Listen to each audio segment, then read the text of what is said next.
Corey, we're gonna go ahead and jump over into the main topic. This is right down Corey's wheelhouse as a former police officer. If you didn't know, we had a recent shooting during a traffic stop by ICE, and the lady who got shot was Renee Nicole Good, which she was part of this Minneapolis ICE Watch Warrior group. Okay, these are activists who are actively trying to stop the deportations, protesting and all that other stuff. And so they were recently in this traffic check, and she got shot during this particular incident and lost her life.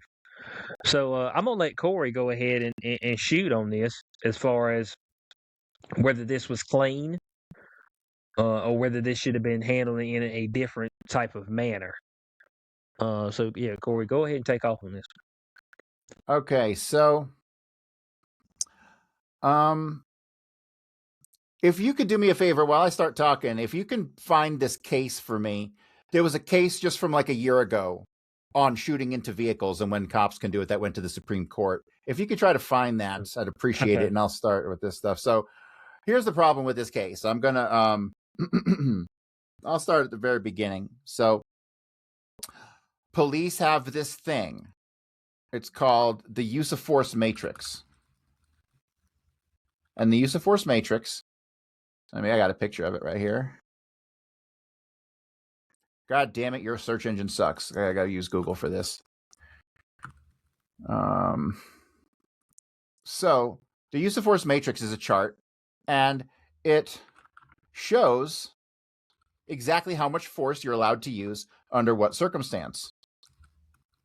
And this instance of shooting into vehicles is something I've studied. I've been involved in a situation like this. I studied this situation probably 3 or 4 years ago, the last time it popped up in the news.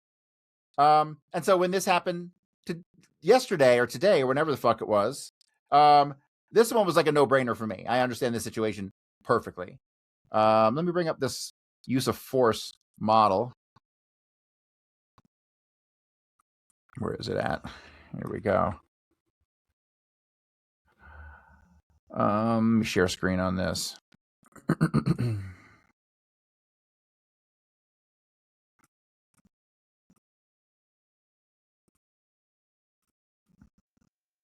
All right.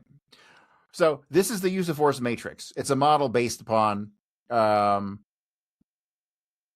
officer's perceived level of threat and what they're allowed to do about it. Okay. So I don't agree with some of the terminology they use here.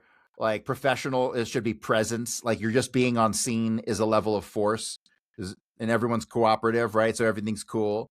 The next level up is, I don't like this word tactical. This is resistant or passive resistant. So passive resistant is like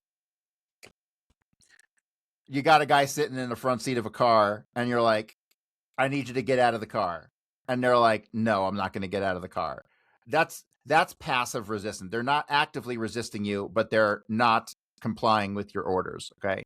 Then you get active resistance. Active resistance is I go to put handcuffs on you and you pull away and you break my grasp, right? And so that in particular is something I've written like verbatim in 50 different use of force reports. When I went to take the subject into custody, I grabbed him by the right wrist and the right elbow, at which time the subject braced, tensed, and attempted to break my grasp, right? Or he braced and tensed and pulled away from me in an attempt to break my grasp. I've written that fucking phrase, I couldn't tell you how many goddamn times, okay? And that we'll get into also that I call creative articulation. Kind of like when they say the subject approached me in a hostile manner. What the fuck does a hostile manner mean? What the fuck does that mean? It don't mean shit, right? I was taught a fucking whole slew of ways to write police reports that make you seem like the good guy all the time, right? And creative articulation is what I dub that. And I use it all the time in a police report, right? I could literally go up to somebody sleeping on a fucking bench and pull them off the bench, jack them up, and take them to jail, and I could write a police report that would perfectly articulate that when I approached the subject, the subject was suspicious. They were wearing clothing that hid their movements. They made furtive movements. When I grabbed them, he braced tense and attempted to break my grasp, at which time I felt that violence was imminent.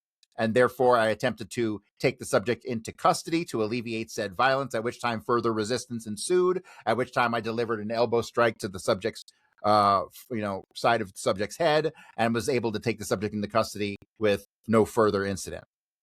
Boom, a guy sitting on a bench, right?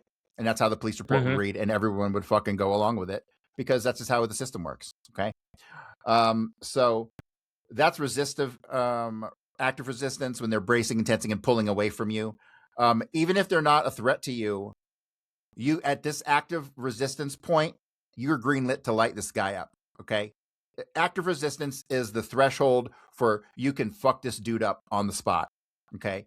Once you get to like assaultive, which is like they're actively physically fighting you, at that point you're allowed to go to secondary weapons. So the pattern here is whatever they're doing to you, you're allowed to escalate one level as per this chart, okay? And when we're taught, this is beat into our heads in training. Like this is fucking like months of training. And you get it in the classroom, you get it in defensive tactics, you get it on the range.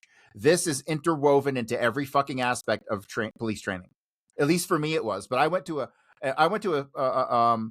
a police academy that's like really good, really well financed, and the agencies I worked for were really, really good on training. They weren't a bunch of hillbillies. So this stuff was everywhere, and there's no excuse. Like nobody ever heard about this shit. This should be the first thing that everyone looks to when they want to decide whether a use of force is justified or not. Okay. So you have assault of bodily harm, and then you're to use like secondary weapons, batons, tasers, stuff like that, pepper spray. And then when you get to lethal, where you feel that your life, you have the fear of serious bodily harm or death for yourself or for others. At that point, you're allowed to use lethal force. And that's the situation that we're in with this vehicle shooting. Okay. Okay. So we're not at any of these things at all. Well, there's an argument to be made that the resistance level was only here at active resistance. Because if she was turning the wheel and trying to drive away from them to escape, that's active resistance. Okay. And active resistance does not allow for lethal force. You see what I'm saying? Every single person assigned to this case who's going to investigate this use of force is going to refer to this goddamn chart. 100% of them. There will be a discussion behind the scenes on whether she was trying to hurt them or whether she was trying to escape, and what the officer's reasonable perception of the situation should have been. Okay? That is the reality behind the investigation. They're going to have to look at all of these factors. They're going to look at all these factors. Now, let me pause the conversation here and go back to how the real world works. There's a lot of politics involved that go into determining how an agency would handle a shooting like this. Let me just say right off the bat, my fucking perception of this, which is what the police should find but are not going to find, they should find that he was in a position to where he could move out of the way, period. That is a fact. The film shows that clearly. He was not dead on. And also, he put himself in the line of fire if her vehicle is the weapon. He stepped in front of the vehicle. Okay? There was a recent court case within the past year. I don't know if you found the stuff on it. If I heard the name, I would know it. It might be Barnes versus Felix. That's it. That's it. Barnes versus Felix. That's it. Barnes versus Felix. Okay, now I got to back up a little, and we're going to talk about Tennessee versus Garner. So if Tennessee Okay. versus Garner was from 85, Tennessee versus Garner. Well, hold on. No, that one had that. You talking about Graham versus Connor? No, the Felix one. Or the one you That's talking the about? one I need. The Felix one is the correct one. Yeah. When I typed in shooting in the vehicle Supreme Court case, the one that came up before that one was Graham versus Connor, No, there's 1989. 3 or 4 of them. We don't have. Yeah, there's 3 or 4 of them. Okay. But the two that Okay. matter are Tennessee versus Garner and the Felix one that you pulled up, because And the that Felix one Barnes is thing. Okay. recent. All right. Yeah. Okay, so the original ruling on use of force in situations like this came from Tennessee versus Garner, and it says that the primary holding was under the Fourth Amendment of the Constitution. A police officer may use deadly force to prevent the escape of a fleeing suspect only if the officer has a good faith belief that the suspect poses a significant threat of death or serious physical injury to the officer or others. Now, this will come up. Everybody's going to review this case because the argument that she was fleeing and not trying to run him over is going to come into play. And so when a lawsuit comes into play, which will happen, they're going to use Tennessee versus Garner, and they're going to say she was fleeing, and thus, as we went over on the use of force matrix, he didn't have the right to shoot. End of story. So now what the police are going to have to decide was she fleeing or was she trying to run him over? The fact he jumped in front of the vehicle is going to nullify any she was trying to run him over argument. And that's what the most recent case of Felix determined. So for a long time, it was held that you could shoot somebody in a car if the car was the weapon. However, we go through these cycles of political unrest, and we went through one of these years ago, and then the police took a more conservative stance on it. And I researched this 3 or 4 years ago when a case like this had popped up, and I went to the website of the National Sheriff's Association, and that's a sheriff's association that sets policy that they encourage sheriff's departments around the country to use, right? It's supposed to be a governing body for sheriffs. And so what their position on the matter was that if the vehicle is the only weapon and there's no other weapon involved, that you're not allowed to shoot at it. That was their position 3 or 4 years ago. I just went back to the website yesterday or today and looked for that, and all that's been scrubbed. And now the only information on the site about that, and even when you put it in Grok or AI, it comes up that there is debate over the issue. When I'm telling you with certainty, 3 or 4 years ago, there was no debate over the issue. The Sheriff's Association said you don't shoot at vehicles where the vehicle is the only weapon. So this recent case on Felix expanded. So for many years, it was kind of accepted that you could kind of shoot a car. Then the political upheaval kind of came and that went away. But then it kind of came back because cops never follow the rules. And that's the biggest problem with all this. Cops don't follow the rules. And so the most recent case of Felix, what happened was, so the cops pulled this guy over because he's running the toll. He's not paying the toll, right? And so he's just running the toll booth. So they end up pulling him over. He ends up having a suspended license and a whole bunch of other stuff. The cop tells him he needs his license and all that stuff. The guy starts to book it. He starts to drive away, okay? So what does the cop do? The cop jumps onto the side of the fucking car. And as the car is zooming down the fucking road, he's like, now I'm in fear for my life. And so he shoots the guy and kills him. The Supreme Court of the United States said that it was not a good shoot. The cop created the situation that led to him having to shoot. And therefore, all cases like this, the totality of circumstances has to be reviewed to see, because before it was very limited. The scope was extremely limited. If he was on the side of the car before and there was a threat to his life, he could shoot to eliminate that threat and stop the car. That is not the case anymore, because the Supreme Court found he created the situation by stepping on the car in the first place. This 100% applies to this shooting. When you watch the video, he intentionally put himself in front of the vehicle as the tires were turning to the right. He created a situation that he then found himself in fear for his life, and so he shot. Okay. Now, that's the reality. Hold on, before you go further, I think I have a video. I think I have the video, potentially. So if people haven't seen it, I'm going to play it. This is on YouTube. There's a big caveat, though, that we'll get to after we watch this video. Okay, all right. So here's what they got on Fox 9. So we'll let this play out. Here we go. You can see the vehicle there. That's law enforcement pulling up in the pickup. And it is the Honda Pilot that we should be focused on here. It's about a purplish, reddish color here. So let's take a look. Agent walking up.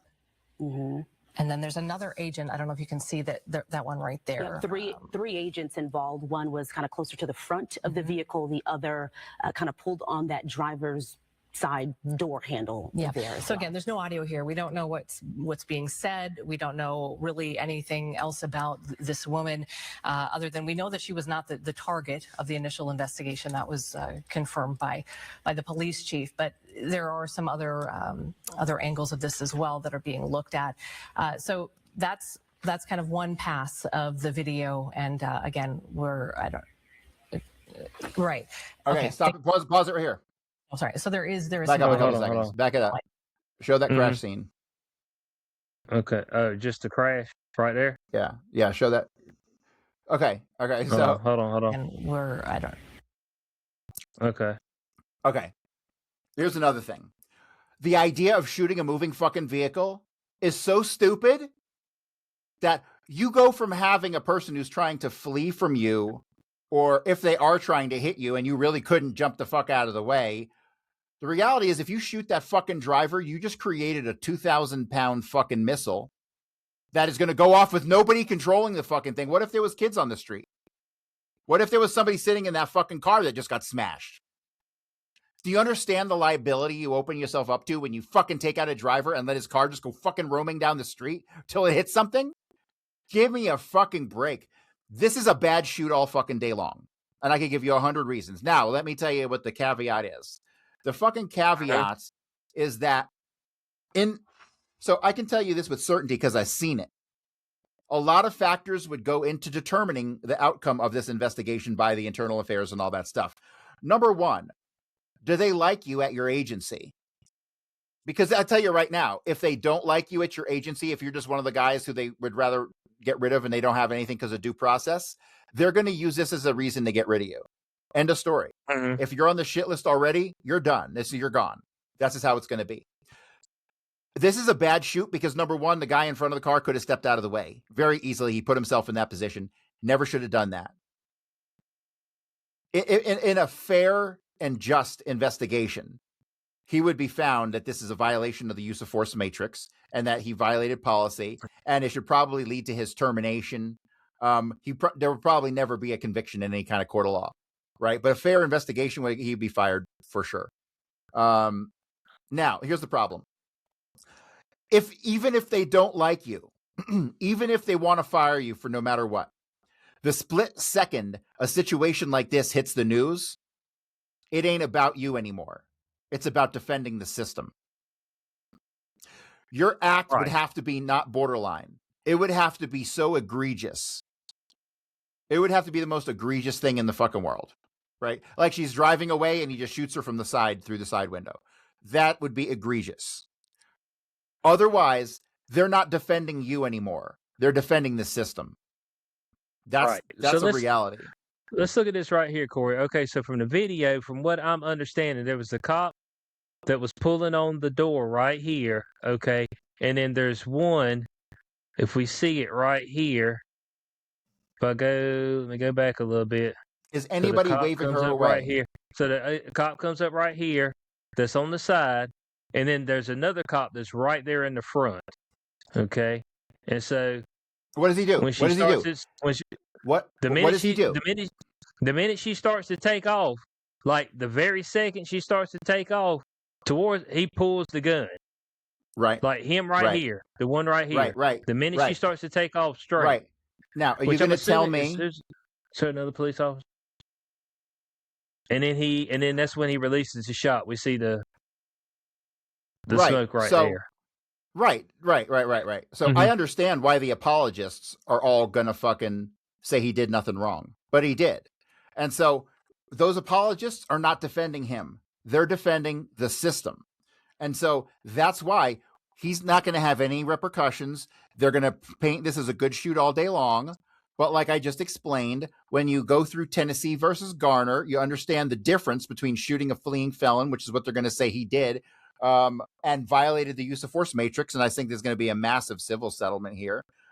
And the newer case with Felix basically says you can't put yourself in harm's way and then shoot the person because you put yourself in harm's way, which is what he did.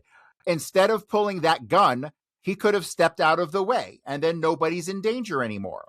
But he didn't do that. And that's the key aspect they're going to have to analyze when they do this thorough investigation. And okay, let's just say a car is coming right at you and you shoot them dead. Does that stop the car from coming at you?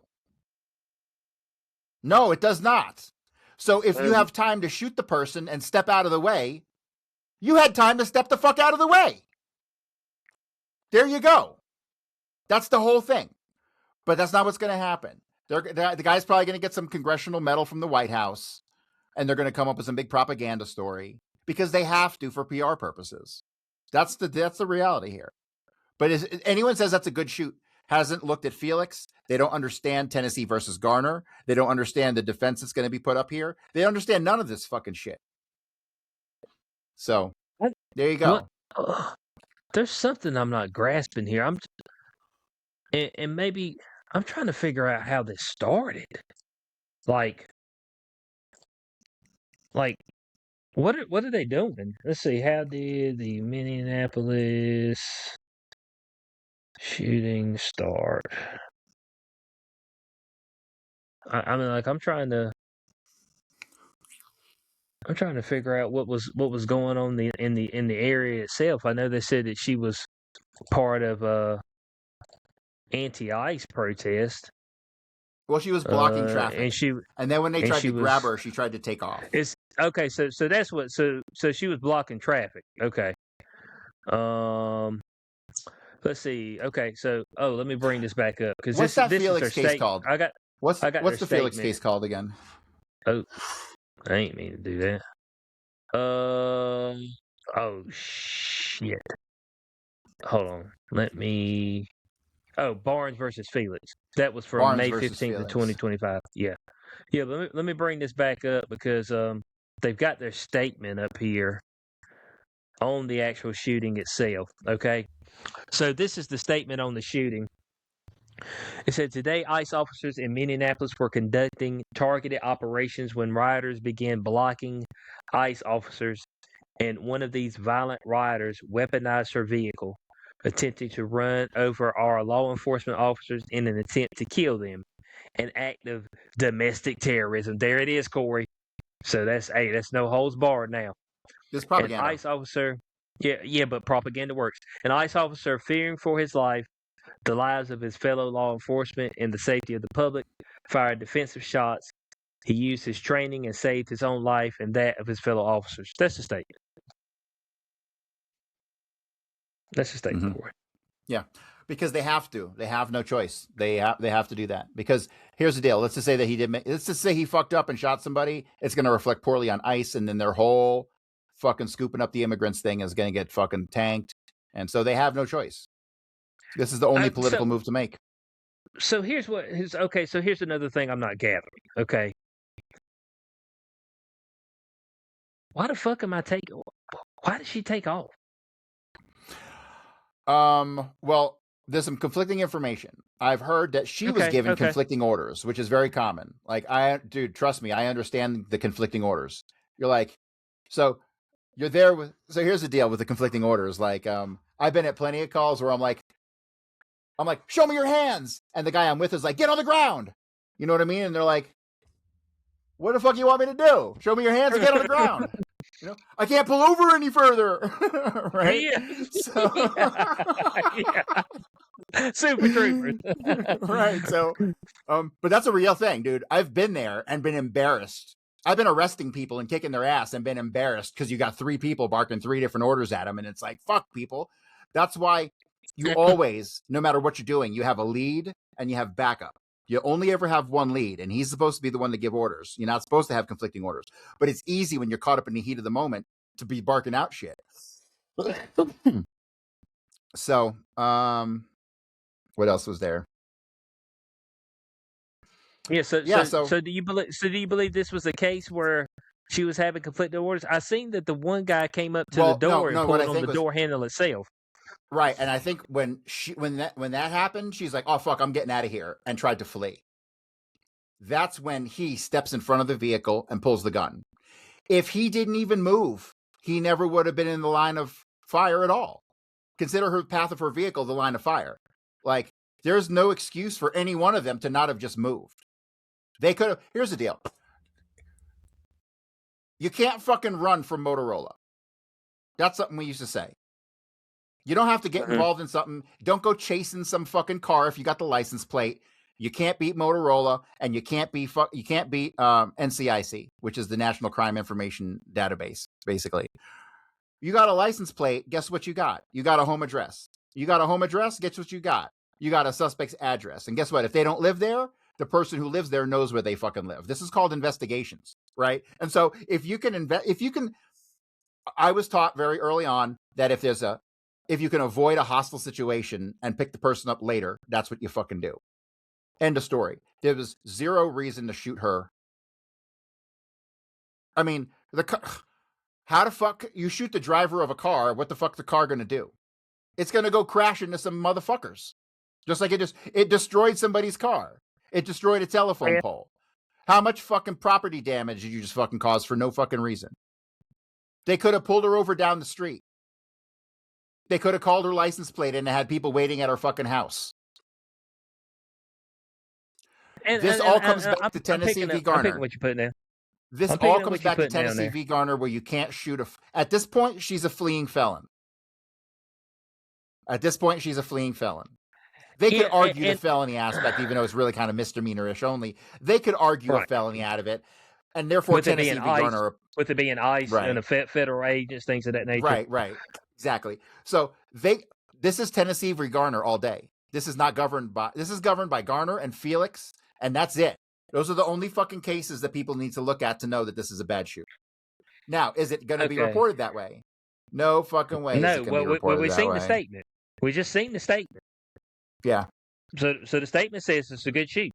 That's what the statement says, and that's what they're going with. One of the things they're going to look at was, could he avoided the situation? Was it necessary to shoot the driver to alleviate the perceived threat? And the answer is just no, across the board. Okay. Here's what I will say. All right. Whether it was a good shoot or not, that will be determined later in the court of law. And the likelihood of it not being a good shoot in the court of law with these particular ICE agents are going to be low. Okay. Low. From what I'm seeing. Okay. Oh, damn it, woman. Don't fucking take off. Shit, man. I mean, it's like, don't take off. But once the cops get there and they can get you by your license plate, your gig is up. You just do what they say. Don't take off. What are you doing? Like I understand, well, somebody shouldn't do that. I got you. People make split-second decisions. Whether they're right or wrong doesn't matter. You're dead. And you could not be dead right now. Right. Yeah. All you were doing was blocking the road. They're going to pull you out, they arrest you, might take you to the prison for a couple seconds, then release you. That's going to be it. Now you're dead. Now your 6-year-old kid doesn't have a mom.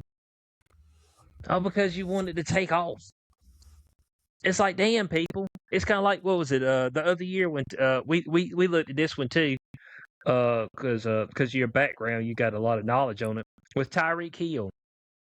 When the cops came up to him, and they were like, hey, driver's license registration, And they're like, I ain't giving you shit. Well, step out the car, sir. And then he rolls the window back up. I'm like, oh my God, man. Bro. Why? Like, you're opening the door to get fucked up. That's what you're opening the door to do. Close that door. People, when you close the door, all this shit that you got going through your mind, I know that we watch TV shows, we see, bro, when they put a bullet out here in your ass in real life, bro, you're dead, man. I mean, and it happens quick. You fumbling around, you reaching for shit, you rolling the window back up, you taking off, man, folks are gonna shoot your ass. And yeah, they might go to jail, they might get pension taken, they might get fired, but you dead, nigga. That's it. You dead. So with all they lost, you lost your whole life. Just because you want to take off. Oh shit, I need to get out of here. Bo, you done. The 5-0's right there on you.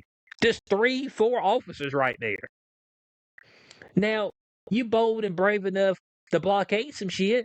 Why ain't you bold brave enough to get put in handcuffs and taken to prison? I'm just trying to figure out where your resolve's at. Because your resolve is now that you're dead. Now you're dead. There it is. So, there's lessons that can be learned, as you talked about the use of force, when you should use lethal force, things of that nature. But damn it, there's lessons to be learned on the other side too. Man, when you caught, you caught. That's just it. Don't give anybody any reason to pull that weapon on you. Because they'll lie and they'll come up with reasons why they killed you. Yeah. And 90% of the time, I don't know if I said this already, but like this kind of shit goes on and like the public doesn't know about it, like motherfuckers get their ass handed to them. Trust me. I was at 2 agencies where motherfuckers were in trouble 24/7, like all the time. Like, especially at the sheriff's office. The sheriff at any given time had like fucking 200 IAs open. And it was only like 900 of us. You know what I fucking mean? Mhm. So it's like, Yeah. they were busy all the fucking time looking to jam people up, and people got fucking jammed up on our we would get in our fucking monthly reports who got in trouble for what and what their punishment was, dude. And the pages would go on and on and on and on and on forever, dude. They look to fuck you inside. But the split second it hits the news, that's a different story. The split second it hits the news, it ain't about you no more. It's about the system. And they have to defend you no matter what the fuck you did. Unless it's so egregious they can't. But they will look for every reason to defend you, because they're not defending you anymore. It's about defending the brotherhood and all that shit, which is total fucking crock of bullshit, dude. The whole blue wall shit is what they give to the appearance to the public. It ain't the reality on the inside. On the inside is dog eat dog. I'm not fucking around. They're looking to get you on the inside. But then you get, because people are trying to move up, get promotions, things of that nature. Yeah. So they're trying to step over especially, people. But you can get what's called golden boy status, which is you can do no wrong, right? There have been guys who, once you get golden boy status, you're fast tracked for everything, and it ain't even necessarily because you're good at your job. It ain't. One thing that really pissed me off was I was seeing people getting picked for like special assignments and stuff like that because they were fucking on the fantasy football league and the softball team. Those were the 2 things at my first agency that if you did those things, that was like the fucking fast track. People who got into those, people who got into the social circles with the higher ups. Into the cliques. The cliques, yeah. Right. It didn't, dude, I seen guys whose work, I seen guys who everyone respected. They knew if this guy was coming to the scene, shit was getting fucking handled and everyone was going to jail. And these guys who were like the real deal, legit, knew what the fuck they were doing, they got skipped over for promotions forever and ever. So the whole system is fucked. And then they promote the most incompetent guys. Like there was this one guy who went to the academy like a year before me, and he got hired, and he sucked at his job. He was horrible. The guy was small, he was skinny, a girl could kick his ass. And like he would, every time I was on a call with him, he was asking me how to do shit. I leave the agency, and within like 5 years, that dude's a lieutenant. Okay. I'm like, what? That's what they do. They promote these fucking administratively strong on paper guys who that the city council will get behind for promotion stuff, because the city council had to be in on all that stuff. So it was fucked up, man. The whole system's fucked up. And I knew it was fucked up, and I started to kind of become self-destructive in the line in the police world, self-destructive in my personal life. Mm-hmm. I'd say within like 3 or 4 years. And I thought I just needed to switch agencies, but switching agencies didn't help me at all. It didn't fix nothing. And I was still fucking miserable. And so it wasn't worth it at all. It's not worth it for anybody. Well, I'll tell you this much, like I wouldn't be doing the Kennedy research I do now if it wasn't for all my investigative training back in the day, you know? So there was some good came out of it. Well, there we go. And he's no longer the 5-0. Ain't been the 5-0 in a long time. What is it, 10 plus years now? Yeah.